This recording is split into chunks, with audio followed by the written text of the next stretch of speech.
Hi, I'm Meteos from Cloud9, and this is my basic champion guide for Nocturne. Nocturne is pretty good in solo queue. He farms well and has pretty potent ganks once he has his ultimate. So he scales well, farms well, and ganks well. He's pretty strong. The only issue is that he doesn't have the most early game pressure pre-6, so if your laners get extremely behind, he can be quite hard to come back on. He's not the best comeback champion just because he doesn't have a lot of utility. He's really just damage and he has to get in there to do it. For Nocturne on the blue side, you generally want to start at Gromp so that your bot lane can take the Krugs. After Gromp, go to blue, and then from blue, go to your red. Once you have red in level 3, you can look for a gank if bot or mid is overextended. If they're not, you should continue farming and try to work towards your first item. For Nocturne on the purple side, it's basically the same thing but flipped. You start at Krugs on the top side and then work your way down to red, followed by blue. Once you have double buff in level 3, you can look to gank mid or bot, or take the crab. For playstyle on Nocturne, he's more farm heavy than most junglers because he doesn't do a lot without his ultimate, so generally you just want to be clearing your camps while your ultimate's down, and then when you have your ult, you want to look for ganks. Mostly you want to look for ganks that are high impact, so ganks around Dragon where you can take an objective afterwards, because if you just get one cleanup kill with your Nocturne ult, it's not as effective as if you can get it in a big skirmish where you can get a few kills and maybe a tower or so. So look to use your ultimate to get the most value as possible out of it. Aside from that, you can gank without it, but he doesn't really have much mobility otherwise, so you gotta be careful when your ultimate's down. For ganking on Nocturne, without his ultimate, he doesn't have a whole lot. Best you can do is walking up behind someone and then trying to hit them with your Q, which gives you move speed. When you use your E on someone, you want to try to get as close as possible when you start your E, because if they're faster than you and you start at max range, they'll walk out of it immediately.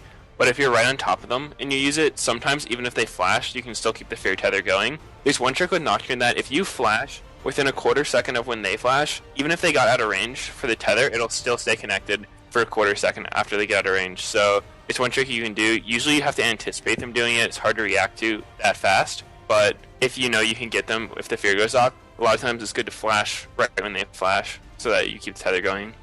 Team fighting on Nocturne is pretty dependent on how you built him. If you went damage, you want to wait until the fight starts and then jump in on their carries. If you're a tank Nocturne, you can do a bit more initiating. Generally what you want to do, I play tank Nocturne more often, so when the fight starts, you want to jump on their priority targets and usually hit them with your Q and then E and chase them around. Tank Nocturne does have enough damage to kill people, but usually what happens when you jump in is you get focused really hard and you'll have to back out. Try to use your W on the crowd controller most impactful abilities so that you can avoid it. And if you have Randuins, try to use it to slow as much of their team as possible and just be disruptive. Teamfights are best on Nocturne around Dragon and Baron Pit or in the jungles where there's a lot of bushes, because when you use your ultimate, the enemy team loses vision of each other and their wards. So if someone's in a bush or next to a bush, their line of sight gets really messed up. So you can create a lot of confusion for the enemy team, especially in solo queue, by using your ultimate in those areas.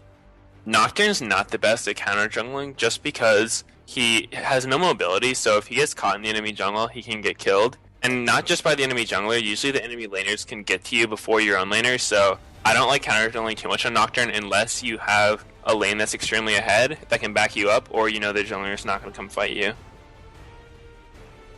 For runes on Nocturne, I use attack damage reds, armor yellows, cooldown reduction blues, and attack speed quints. For masteries on Nocturne, I take 21-9, taking 4 points into cooldown reduction and offense to try to reduce his very long ultimate cooldown by a bit. For skills on Nocturne, I take Q at level 1, W at level 2, E at level 3, then I max Q followed by E, then W last.